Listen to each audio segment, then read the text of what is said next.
Galera, tudo bem? Prazer, meu nome é Thalita Teixeira, eu sou professora de História aqui do canal Enem 360. Siga a gente no YouTube, compartilhe com os amigos de vocês, acione aquele sininho para vocês receberem as notificações e para vocês estarem sempre por dentro das novidades e dos vídeos que a gente vai postar aqui, sempre de resolução de questão do Enem, para a gente tentar se preparar para o Enem 220. A questão que a gente vai começar fazendo hoje é uma questão sobre Idade Média.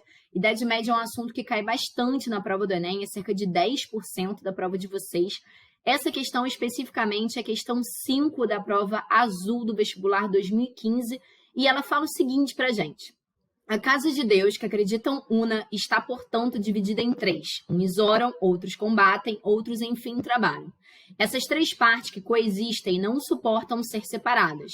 Os serviços prestados por uma são a condição das obras das outras duas. Cada uma, por sua vez, encarrega-se de aliviar o conjunto. Assim a lei pode triunfar e o mundo gozar da paz. A ideologia apresentada por Adalberon de Laon foi produzida durante a Idade Média. Um objetivo de tal ideologia e um processo que a ela se opôs estão indicados respectivamente em... Primeira coisa que é importante a gente frisar aqui é a questão do enunciado, tá? Tomem cuidado quando o enunciado exigirem de vocês que vocês pensem em dois mecanismos de maneira separada. Aí são duas perguntas em uma. Então, primeira questão pede para a gente um objetivo da ideologia apresentada no texto da questão e depois a questão solicita que a gente tente identificar um processo que se opõe a essa ideologia. Então, a gente tem que pensar de maneira separada, ok? Essa questão, como eu já tinha observado com vocês, ela fala sobre o período cronológico da história que é conhecida como Idade Média, que é um período iniciado no século V, mais precisamente com a tomada da cidade de Roma, que era a capital do Império Romano do Ocidente, e é um período que se estende até o século XV, com a crise do século XIV. A crise do século XIV ela é marcada por uma série de fatores que acabam levando a uma transformação política, econômica e social, e, consequentemente, ao fim da Idade Média e ao início da Idade Moderna. A própria Idade Média, a gente geralmente costuma separar ela em duas fases. A primeira fase é a Alta Idade Média, que é exatamente o período marcado pela formação desse período histórico, e, ao mesmo tempo, a segunda fase é a fase que a gente chama de Baixa Idade Média, que já é um momento em que as transformações econômicas, sociais e também políticas começam a acontecer. A gente não vai especificamente falar sobre todas essas características, eu coloquei essas características no slide de vocês, nesse esquema, que é um esquema bem interessante, só para eu ponderar apenas uma coisa que aparece nesse esquema. A gente costuma dizer que a Idade Média, ela nasce com a tomada da cidade de Roma, né, o principal marco para o início da Idade Média, e a tomada da cidade de Roma, ela é feita pelos povos bárbaros. Esse termo, essa expressão, é uma expressão extremamente pejorativa, mas era uma expressão utilizada na época pelos romanos. Os romanos, eles entendiam que aqueles povos que viviam fora da fronteira do Império Romano e que não sabiam falar latim, eles eram chamados de povos bárbaros. Eu geralmente prefiro utilizar mais a expressão povos germanos, para a gente tentar fugir um pouquinho desses estereótipos pejorativos, né? Só uma observação importante para a gente fazer. Mas essa questão especificamente, ela exige da gente um conhecimento sobre a sociedade da época, a sociedade estamental da Idade Média.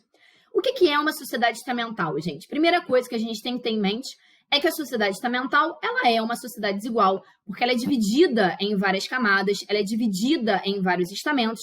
Aqui, por exemplo, no slide de vocês, aparecem 3 estamentos. Agora, a sociedade estamental, ela vai além do que uma sociedade desigual, porque a sociedade estamental, ela além de ser desigual, ela também é hierarquizada. O que isso significa?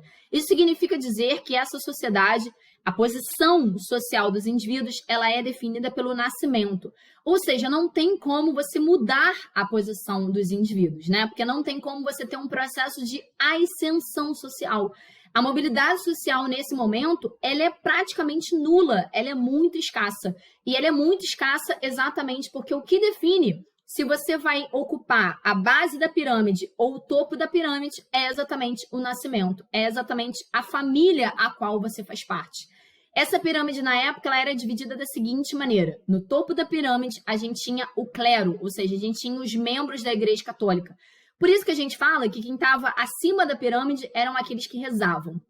No meio da pirâmide, a gente tinha a nobreza, ou seja, os grandes senhores feudais, os grandes detentores de terra, a elite econômica e também a elite política da época. Na base da pirâmide, a gente tinha os servos, ou seja, os camponeses, aqueles que trabalhavam para os senhores feudais, aqueles que trabalhavam também para a Igreja Católica, os vilões, que eram aqueles moradores das vilas, e também a burguesia. A burguesia que ascende a partir da Baixa Idade Média, ela também vai compor esse terceiro estamento, que era a base da pirâmide.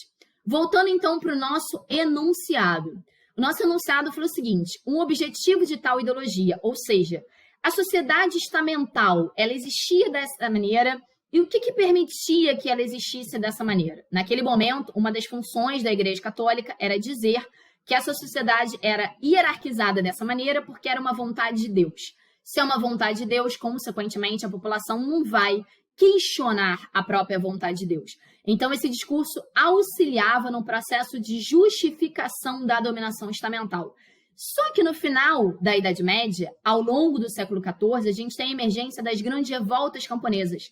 E as revoltas camponesas, elas vão contestar esse discurso, elas vão contestar essa sociedade desigual e a sociedade hierarquizada. Logo, a gente fica com o gabarito da letra A. Galera, por hoje é isso. Beijos para vocês. Forte abraço, galera. Até a próxima.